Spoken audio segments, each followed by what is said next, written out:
ಇದು ಹಬ್ಬದ next day vlog ಆಗಿರುತ್ತೆ. ಅಮ್ಮನ ಮನೆಗೆ ಬಂದರೆ ನಾನು ಎದ್ದಳೋ ಸ್ವಲ್ಪ ಲೇಟೆ. ನನ್ನ ಮಗಳು ಎದ್ಬಿಟ್ಟು ಅಂಗಡಿನಲ್ಲಿರೋ ಐಟಮ್ಸ್ನೆಲ್ಲ ಕೆತ್ಕಿ ಏನೇನೋ ಕಿತಾಪತಿ ಮಾಡ್ತಾಯಿದ್ಲು. ನಾನು ಊರಿಗೆ ಬಂದಮೇಲೆ ಫಸ್ಟ್ ಮಾಡೋ ಕೆಲಸನೇ ಗಿಡಗಳೆಲ್ಲ ಹೇಗೆ ಬಿಟ್ಟಿದೆ ಏನೋ ಇತ್ತಾ ಅಂತ ನೋಡೋದು. ಪಕ್ಕದ ಮನೆಯಲ್ಲಿ ಗೋಟೆ ಹೋಗ್ಬಿಟ್ಟಿದೆ ಅಂತ ಕೇಳೋಣ ಅಂತ ನಾನು ನನ್ನ ಮಗಳು ನನ್ನ ಮಗ 3 ಜನನೂ ಬಂದ್ವಿ ಈ ಕಡೆ. ಚೆನ್ನಾಗಿ ಬಿಟ್ಟಿತ್ತು ಹೂವು, ಬಿಳಿ ವೈಟ್ ಕಲರು ಮತ್ತು ಪರ್ಪಲ್ ಕಲರ್ ಗೋಟೆ ಹೂವು. ಹಾಗೆ ಅಲ್ಲಿ ತೊಟ್ಟಿನಲ್ಲಿ ಪುಟಾಣಿದೊಂದು ಆಮೆ ಮರಿ ಇತ್ತು. ನನ್ನ ಮಗಳಿಗೆ ನೋಡೋದು ಖುಷಿ ಮತ್ತು ಭಯ ಮುಟ್ಟೋದಕ್ಕೆ. ನನ್ನ ಮಗಳು ನಾನು ಹೂ ಕೀಳ್ತೀನಿ ಅಂತ ಕೇಳ್ತಾ ಇದ್ಲು. ಇಲ್ಲಿ ನೀವೇನು ನೋಡ್ತಾ ಇದ್ದೀರಲ್ಲ, ಇದು ಬೆಟ್ಟದ ನಲ್ಲಿಕಾಯಿ ಮರ ಮತ್ತು ಅಲ್ಲಿ ಹತ್ತಿ ಮರ ಕೂಡ ಇದೆ. ಮರ ಅಲ್ಲ, ಗಿಡ, ಈಗ ತಾನೇ ಗಿಡ ನೋಡಿ ನೋಡ್ತಾ ಇದ್ದೀರಲ್ಲ, ಅಲ್ಲೇ ಪಕ್ಕದಲ್ಲೇ ಇದೆ. ಇಲ್ಲಿ ಗೌರಿ ಗಿಡಗಳು ಅಷ್ಟೇ ತುಂಬ ಅಂದರೆ ತುಂಬ ಬಿಟ್ಟಿತ್ತು. ಇದು ನಮ್ಮ ಮನೆ ಹತ್ರ ಇರೋ ಆಂಜನೇಯ ಸ್ವಾಮಿ ದೇವಸ್ಥಾನ ನೋಡಿ. ಇಲ್ಲಿ ನೋಡ್ತಾ ಇದ್ದೀರಲ್ಲ, ಇದೆ ಆಮೆ. ನನ್ನ ಮಗಳು ಎಷ್ಟು ಚೆನ್ನಾಗಿ ಸ್ವಿಮ್ಮಿಂಗ್ ಮಾಡ್ತಾ ಇದೆ ಅಂತ ಹೇಳ್ತಾ ಇದ್ಲು. 5 ಬೆರಳುಗಳು ಮನುಷ್ಯ ಕೈ ಇರುತ್ತಲ್ಲ, ಅದೇ ಥರ ಇತ್ತು. ನನ್ನ ಮಕ್ಕಳಿಗೆ ಮುಟ್ಟೋಕ್ಕೆ ಭಯ, ನನಗೆ ಮುಟ್ಟು ಅಂತ ಹೇಳ್ತಾಯಿದ್ರು. ಕೊನೆಗೂ ಧೈರ್ಯ ಮಾಡಿ ನಾನು ಮುಟ್ಬಿಟ್ಟೆ. ಈ ಆಮೆದೊಂದು ದೊಡ್ಡ ಸ್ಟೋರಿ ಇದೆ, ಅದನ್ನ ಇನ್ನೊಂದು ದಿನ ಹೇಳ್ತೀನಿ ನಿಮಗೆ. ಆವಾಗ ತಾನೇ ನೀರು ಬಿಟ್ಟಿದ್ರು. ನನ್ನ ಮಗಳು ನಮ್ಮಪ್ಪ ಇಬ್ಬರು ನೀರು ಹಿಡಿತಾಯಿದ್ರು. ಅವರೆಲ್ಲ ರೆಡಿಯಾಗಿ ತಿಂಡಿ ತಿಂದು ನಮ್ಮಪ್ಪಂಗೆ ಹೊರಗಡೆ ಕರ್ಕೊಂಡೋಗು ಅಂತ ಹೇಳ್ತಾಯಿದ್ರು. ಪಾರ್ಕಿಗಂತೂ ಕರ್ಕೊಂಡು ಹೋಗೋಕ್ಕಾಗಲ್ಲ, ಎಲ್ಲ ಮಳೆ ಬಂದೆಲ್ಲ ಕೊಚ್ಚೆ ಆಗಿರುತ್ತೆ ಅಂತ ಅಂದು ಹಿಂದೂ ಮಹಾಸಭಾ ಗಣಪತಿ ತೋರಿಸ್ಕೊಂಬರ್ತೀನಿ, ಇನ್ನೊಂದು ಸ್ವಲ್ಪ ಗಣಪತಿಗಳನ್ನೆಲ್ಲ ತೋರಿಸ್ಕೊಂಬರ್ತೀನಿ ಅಂತ ನಮ್ಮಪ್ಪ ಕರ್ಕೊಂಡು ಹೋಗ್ತಾ ಇದ್ದಾರೆ ನೋಡಿ. ಫುಲ್ ಎಂಜಾಯ್ ಮಾಡ್ಕೊಂಡು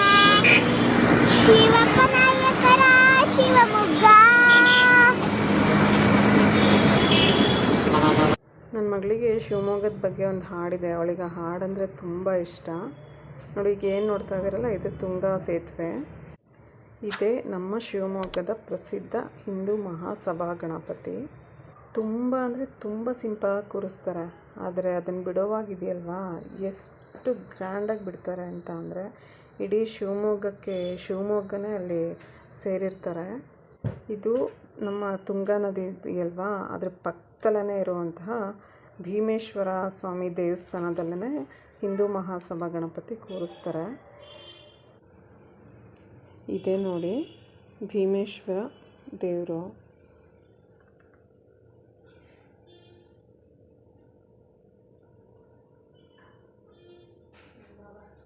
ಈ ದೇವಸ್ಥಾನದ ಪಕ್ಕದಲ್ಲೇ ಈ ತುಂಗಾ ನದಿ ಹತ್ರ ಒಂದು ಚಿಕ್ಕದಾಗಿ ಪಾರ್ಕ್ ಥರ ಮಾಡಿದ್ದಾರೆ ನೋಡಿ. ನೀರಂತೂ ತುಂಬ ಅಂದರೆ ತುಂಬ ಬಂದ್ಬಿಟ್ಟಿದೆ. ಮಳೆಗಾಲದಲ್ಲಿ ನಮ್ಮ ಶಿವಮೊಗ್ಗದಲ್ಲೊಂದು ರೂಢಿ ಮಾತಿದೆ, ಮಂಟಪ ತುಂಬ್ತಾ ಅಂದರೆ ಮಂಟಪ ತುಂಬಿದ್ರೆ ನಮ್ಮ ಶಿವಮೊಗ್ಗದ ಜನಕ್ಕೆ ಏನೋ ಒಂಥರ ಖುಷಿ. ಈ ತುಂಗಾ ನದಿನ ನೋಡೋದಕ್ಕೆ ಏನೋ ಒಂದು ಸಂಭ್ರಮ, ಅಷ್ಟು ಚೆನ್ನಾಗಿರುತ್ತೆ. ಮತ್ತು ಇನ್ನೊಂದಂದರೆ ಗಂಗಾ ಸ್ನಾನ ತುಂಗಾ ಪಾನ ಅಂತ ಕೇಳಿದ್ದೀರಲ್ವಾ, ಹಾಗೆ ನಮ್ಮ ತುಂಗಾ ನದಿ ನೀರು ಎಷ್ಟು ಸ್ವೀಟಾಗಿರುತ್ತೆ ಅಂತ ಅಂದರೆ ಅಷ್ಟು ಸ್ವೀಟಾಗಿರುತ್ತೆ. ಸಾಮಾನ್ಯವಾಗಿ ನದಿಗಳೆಲ್ಲ ತುಂಬಿದಾಗ ಬಾಗಿನ ಅರ್ಪಿಸೋದು, ನದಿಗಳಿಗೆ ಪೂಜೆ ಮಾಡೋದು ಸಾಮಾನ್ಯ. ಅದೇ ಥರನೇ ಇಲ್ಲೂ ಕೂಡ ಪೂಜೆ ಮಾಡ್ತಾಯಿದ್ರು. ನಮ್ಮಪ್ಪ ನನ್ನ ಮಕ್ಕಳಿಗೆ ಕೆಳಗಡೆ ಇಳಿಸಿ ನೀರನ್ನೆಲ್ಲ ಪ್ರೋಕ್ಷಣೆ ಮಾಡಿಕೊಂಡು ಕರ್ಕೊಂಬಂದಿದ್ದಾರೆ. ಭೀಮೇಶ್ವರ ದೇವಸ್ಥಾನದಿಂದ ಅಲ್ಲೇ ಪಕ್ಕದಲ್ಲಿರೋ ಕೋಟೆ ಆಂಜನೇಯ ಸ್ವಾಮಿ ದೇವಸ್ಥಾನ ಮತ್ತು ರಾಮದೇವರ ದೇವಸ್ಥಾನಕ್ಕೆಲ್ಲ ನಮ್ಮಪ್ಪ ಕರ್ಕೊಂಡೋಗಿ ಬಂದಿದ್ದಾರೆ. ಆಂಜನೇಯ ಸ್ವಾಮಿ ದೇವಸ್ಥಾನದಿಂದ ಅಲ್ಲೇ ಪಕ್ಕದಲ್ಲಿರೋ ಮಾರಿಕಾಂಬ ದೇವಸ್ಥಾನಕ್ಕೆ ಕೂಡ ಕರ್ಕೊಂಡೋಗಿ ಬಂದಿದ್ದಾರೆ. ನೀವೇನು ನೋಡ್ತಾ ಇದ್ದೀರಲ್ಲ, ಇದೇ ಮಾರಿ ಗದ್ದಿಗೆ. ಇಲ್ಲೇ 2 ವರ್ಷಕ್ಕೊಮ್ಮೆ ಮಾರಿಕಾಂಬ ಜಾತ್ರೆ ನಡೆಯುತ್ತೆ. ಇಲ್ಲೇ ಮಾರಮ್ಮನ ಕೂರಿಸ್ತಾರೆ ನೋಡಿ. ನೀವೇನು ನೋಡ್ತಾ ಇದ್ದೀರಲ್ಲ, ಇದೇ ದೇವರು. ನಾನೆಲ್ಲೂ ಹೊರಗಡೆ ಹೋಗೋದಕ್ಕಾಗಿಲ್ಲ. ಬೆಳಗ್ಗೆ ಕಟ್ಟಿರೋ ಹೂವನ್ನೆಲ್ಲ ಕಟ್ಬಿಟ್ಟು ನನ್ನ ಮಗಳಿಗೂ ಸ್ವಲ್ಪ ಮುಡಿಸಿದ್ದೆ. ಅವಳಿಗೆ ಹೂವು ಅಂದರೆ ತುಂಬ ಇಷ್ಟ. ಎಷ್ಟುದ್ದ ಹೂವು ಮುಡಿಸಿದ್ರೂ ಮುಡ್ಕೊಳ್ತಾಳೆ. ಮಳೆ ಸ್ವಲ್ಪ ಬಿಡು ಕೊಟ್ಟಿತ್ತು. ನೋಡೋಣ ಬಟ್ಟೆ ಎಲ್ಲ ಆಮೇಲೆ ಒಣಗಾಕ್ಬಿಟ್ಟು ಬರೋಣ ಅಂತ ಅಂದ್ಕೊಂಡು ಹೋದ್ವಿ. ಮಳೆಗೆ ಫುಲ್ ಪಾಚಿ ಕಟ್ಟಿತ್ತು. ಅಮ್ಮ ಮನೆ ಟೆರೇಸ್ ಮಾತ್ರ ಅಲ್ಲ, ಎಲ್ಲರ ಟೆರೇಸಲ್ಲೂ ಅದೇ ಥರನೇ ಇದ್ದಿದ್ದು. ಮಳೆಗಾಲ ಸಾಕಪ್ಪ ಸಾಕು ಅಂತ ಅನಿಸ್ಬಿಡ್ಬೇಕು. ಈ ಸಲ ಅಷ್ಟೊಂದು ಮಳೆ ಬರ್ತಾಯಿದೆ. ಅದರಲ್ಲೂ ಈ ಹಬ್ಬಗಳಲ್ಲೆಲ್ಲ ಮಳೆ ಬಂದರೆ ತುಂಬ ಕಷ್ಟ. ಬಟ್ಟೆ ಒಣಗಾಕೋದಕ್ಕೆ ಬಂದವಳು ಅದು ಇದು ನೋಡ್ತಾ ನಿಂತ್ಕೊಂಡಿದ್ದೆ. ಈಗೊಂದು 4 ವರ್ಷದ ಹಿಂದೆ ಇಲ್ಲಿ ಇಷ್ಟೊಂದು ಮನೆಗಳೇ ಇರಲಿಲ್ಲ. ಈಗ ಪೂರ್ತಿ ಮನೆಗಳಾಗೋಗಿದೆ. ಅಲ್ಲಿ ಹಿಂದೆ ಏನಿದೆ ಅದಿಷ್ಟು ಮಾತ್ರನೇ ಖಾಲಿ ಇರೋದು. ಇನ್ನೆಲ್ಲ ಪೂರ್ತಿಯಾಗಿ ಫಿಲ್ ಆಗೋಗ್ಬಿಟ್ಟಿದ್ದಾವೆ ಮನೆಗಳು. ಇದು ನಮ್ಮನೆ ಮಾವಿನ ಮರ. ಈ ವರ್ಷ 4-5 ಹಣ್ಣು ಬಿಟ್ಟಿತ್ತಷ್ಟೇ. ನೋಡ್ಬೇಕು ಈ ವರ್ಷ ಎಷ್ಟು ಬಿಡುತ್ತೆ ಅಂತ ಅಂದು. ಫುಲ್ ಮೋಡ ಆಗಿತ್ತು. ಆದರೂ ನೋಡೋಣ ಇರಲಿ ಅಂತ ಬಟ್ಟೆಗಳು ಹಾಕ್ತಾಯಿದ್ದೆ. ನಮ್ಮ ಮನೆಯವರು ಬೇಡ ಬಿಡು ಅಂತ ಹೇಳ್ತಿದ್ರು. ನೋಡೋಣ ಗಾಳಿಗೆ ಸ್ವಲ್ಪನಾದರೂ ಹೊಂದ್ಕೊಳತ್ತೆ ಅಂತ ಅಂದು ನಾನೇ ಹಾಕ್ತಾಯಿದ್ದೀನಿ. ಬಟ್ಟೆ ಎಲ್ಲ ಒಣಗಾಕ್ಬಿಟ್ಟು ಬಂದೆ. ನನ್ನ ತಮ್ಮ ಅಷ್ಟರಲ್ಲಿ ಮೀನು ತೊಗೊಬಂದಿದ್ದ. ನೋಡಿ, ಇದು ರಗ್ಯು ಮೀನು ಅಂತಾರೆ.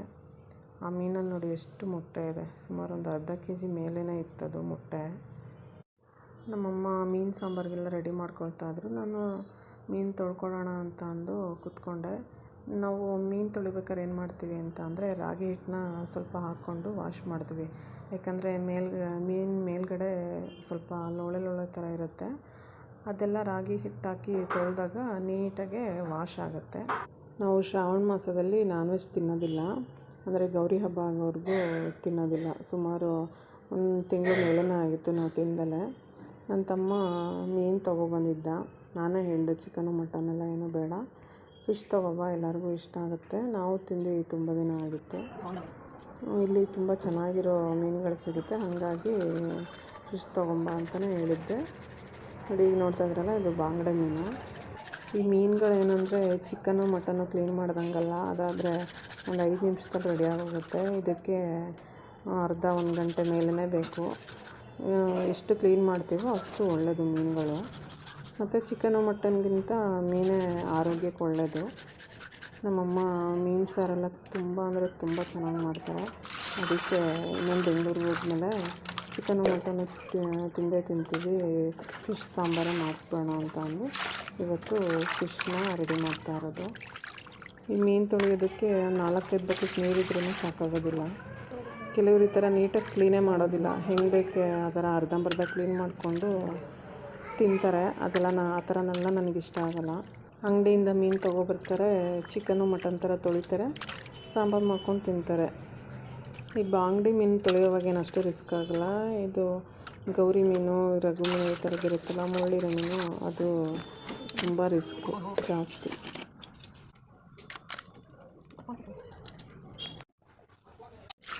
ಮೀನಿನ ಮೊಟ್ಟೆನಲ್ಲಿ ಇದೆಯಲ್ವ, ಇದರಲ್ಲಿ ಪಲ್ಯ ಮಾಡ್ತಾರೆ. ತುಂಬ ಚೆನ್ನಾಗಿರುತ್ತೆ. ಎಗ್ ಬುರ್ಜಿ ಥರನೇ ಇರುತ್ತೆ ಟೇಸ್ಟು. ಇದು ನೋಡೋಕೆ ಇಷ್ಟಿದೆ. ಇದರಲ್ಲಿ ಸುಮಾರು ಆ ಬಾಣಲಿ ಇದೆಯಲ್ಲ, ಆ ಬಾಣಲಿ ಪೂರ್ತಿನೇ ಆಗಿಬಿಡುತ್ತೆ, ಅಷ್ಟೊಂದು ಆಗುತ್ತೆ. ತಿಂದವ್ರಿಗೆ ಗೊತ್ತಿರುತ್ತೆ ಅದ್ರ ಟೇಸ್ಟು. ಕೆಲವರು ಮೀನು ಸ್ಮೆಲ್ಲು ಅಂತ ಹೇಳಿ ತಿನ್ನಲ್ಲ. ಇನ್ನು ಕೆಲವರು ಮನೆಯೆಲ್ಲ ಸ್ಮೆಲ್ ಆಗುತ್ತೆ ಅಂತ ಮನೆಯಲ್ಲೇ ಫಿಶನ್ನು ಮಾಡೋಕ್ಕೆ ಹೋಗೋದಿಲ್ಲ. ಇನ್ನೊಂದು ಸ್ವಲ್ಪ ಜನ ಅದರಲ್ಲಿ ಮುಳ್ಳೆಲ್ಲ ಜಾಸ್ತಿ ಇರುತ್ತೆ, ತಿನ್ನೋಕ್ಕೆ ಬರಲ್ಲ ಅಂತ ಹೇಳ್ತಾರೆ. ನಮಗೆಲ್ಲ ಆ ಥರ ಎಲ್ಲ ಏನಿಲ್ಲ, ಎಲ್ಲದಕ್ಕೂ ಅಡ್ಜಸ್ಟ್ ಆಗ್ತೀವಿ. ಮೀನು ತಿಂದವ್ರಿಗೆ ಗೊತ್ತು ಅದ್ರ ರುಚಿ ಏನು ಅಂತ.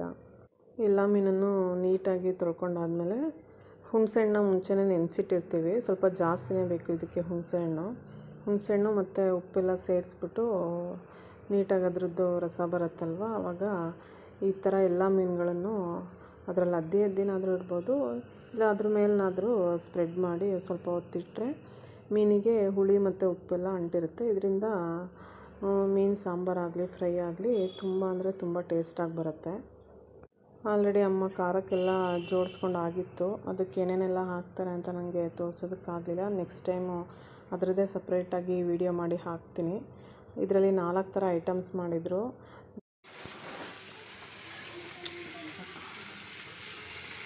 ಏನಿದು?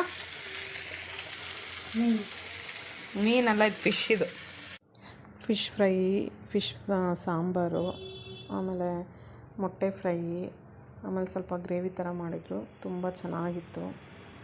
ನನ್ನ ಮಗಳು ನಾನು ಅಡುಗೆ ಮಾಡ್ತೀನಿ ಅಂತ ಅಂದು ಅವಳು ಆಟ ಸಾಮಾನುಗಳೆಲ್ಲ ಆಡ್ಕೊಂಡು ಕೂತ್ಕೊಂಡಿದ್ಲು. ನನ್ನ ಮಗಂದು ಇಲ್ಲಿ ಟೇಸ್ಟ್ ನೋಡೋ ಕಾರ್ಯಕ್ರಮ ನಡೀತಾ ಇದೆ. ಅವನಿಗೆ ಗ್ರೇವಿ ಅಂತ ಅಂದರೆ ತುಂಬ ಇಷ್ಟ. ಅಂದರೆ ಫಿಶಲ್ಲಿ ಮಾಡೋ ಗ್ರೇವಿ ಅಂದರೆ ತುಂಬ ಇಷ್ಟ. ಫ್ರೈ ಇಷ್ಟ. ಊಟ ಮುಗಿಸ್ಕೊಂಡು ನನ್ನ ಮಗಳ ಜೊತೆ ಆಟ ಆಡೋಕೆ ಕೂತ್ಕೊಂಡ್ವಿ ಸ್ವಲ್ಪ ಹೊತ್ತು. ಅವಳಿಗೇನೆಂದರೆ ಇಲ್ಲಿ ಬಂದರೆ 5 ನಿಮಿಷನೂ ಸುಮ್ಮನೆ ಇರಬಾರ್ದು, ಬರೀ ಆಟ ಆಟ ಆಟ. ಅವಳ ಫ್ರೆಂಡ್ಸ್ಗಳು ಯಾರೂ ಇರಲಿಲ್ಲ ಅವತ್ತು, ಎಲ್ಲ ಊರಿಗೆ ಹೋಗಿದ್ರು ಅನ್ನೋದಕ್ಕೆ ಅವ್ರ ಅಪ್ಪನ ಮತ್ತು ನನ್ನನ್ನೇ ಕರ್ಕೊಂಡು ಕೂತ್ಕೊಂಡಿದ್ಲು, ಆಟ ಆಡೋಣ ಬಾ ಅಂತ ಅಂದು. ಗೋಬಿ ಮಾಡೋ ತರಕಾರಿ ಹಾಕ್ತಾ ಇದ್ದೀರಾ? ಆಮೇಲೆ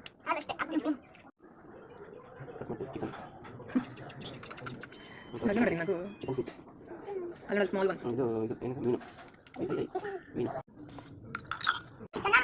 ನೀವು ಕರೆಕ್ಟಾಗಿ ಮಾತಾಡ್ರಿ, ಓವರ್ ಎಲ್ಲ ಆಡ್ಬಿಡ್ರಿ. ನಮ್ಗೊಂದು ಫ್ರೂಟ್ ಸಲಾಡ್ ಫಸ್ಟ್ ನಾವು ಕೇಳಿದ್ದು, ನಮಗೆ ಫಸ್ಟ್ ಮಾಡ್ಕೊಡಿ. ನಾನೇನು ಕೇಳಿದೆ ಹೇಳೋ? ನಾನೇನು ಕೇಳಿದೆ? Fruits salad. Yes, fruit salad. Salad ಏನೇನು ಫ್ರೂಟ್ಸ್ ಇದೆ ನಿಮ್ಮ ಹತ್ರ?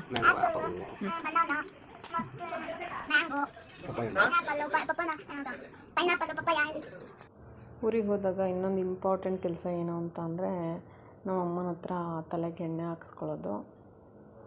ನನ್ನ ತಮ್ಮ ತಲೆಗೆ ಎಣ್ಣೆ ಹಾಕೋದನ್ನು ವಿಡಿಯೋ ಮಾಡ್ತಾಯಿದ್ದ, ಏನೇನೋ ತಮಾಷೆ ಮಾಡಿಕೊಂಡು ಮಾಡ್ತಾಯಿದ್ದ. ಇದು ಇವಳ್ದು ನಿಜವಾದ ಹೇರ್ಸ್ ಅಲ್ಲ, ವಿಗ್ ಹಾಕ್ಕೊಂಡಿದ್ದಾಳೆ ಅಂತ ಅಂದು. ನನ್ನ ಹೇರ್ಸು ತುಂಬ ಅಂದರೆ ತುಂಬ ಉದ್ದ ದಪ್ಪ ಇತ್ತು, ಈಗೆಲ್ಲ ಉದುರೋಗ್ಬಿಟ್ಟಿದೆ. ಅಂದರೆ ಪರವಾಗಿಲ್ಲ, ಅಷ್ಟೇ, ಪೂರ್ತಿಯಾಗಿ ಉದುರೋಗಿಲ್ಲ. ಅಂದರೆ ಬೆಂಗಳೂರು ನೀರು ನನಗೆ ಅಡ್ಜಸ್ಟ್ ಆಗಿಲ್ಲ, ಅದಕ್ಕೋಸ್ಕರ ಹೇರ್ಸ್ ಎಲ್ಲ ಉದುರೋಗ್ಬಿಟ್ಟಿದೆ.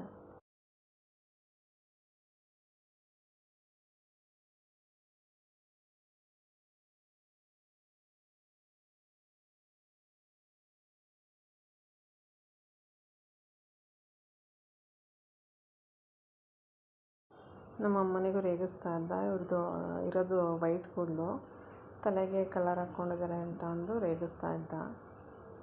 ಯಾವಾಗಲೂ ನನ್ನ ಒಬ್ಳಿಗೇ ತಲೆಗೆ ಎಣ್ಣೆ ಹಾಕ್ಕೊಂಡು ಸಾಕಾಗೋಗಿರುತ್ತೆ. ಊರಿಗೆ ಹೋದಾಗ ಈ ಥರ ಅಮ್ಮನ ಹತ್ರ ಎಣ್ಣೆ ಹಚ್ಚಿಸ್ಕೊಂಡಾಗ ಏನೋ ಒಂಥರ ಸಮಾಧಾನ ಆಗುತ್ತೆ. ನಮ್ಮ ಶ್ವೇತ ಕೂಡ ಹಚ್ತಾಳೆ, ಅಂದರೆ ನನ್ನ ತಮ್ಮನ ಹೆಂಡತಿ ಕೂಡ ಹಾಕ್ತಾಳೆ. ನಂದಾದ್ಮೇಲೆ ನೆಕ್ಸ್ಟ್ ನನ್ನ ಮಗಳು ಕಾಯ್ತಾ ಇದ್ಲು. ತಿರುಗೋ ಟರ್ನ್ ಅಮ್ಮ, ಇನ್ನೊಂದು ಟರ್ನ್, ಲುಕ್ ಒಂದು ಲುಕ್.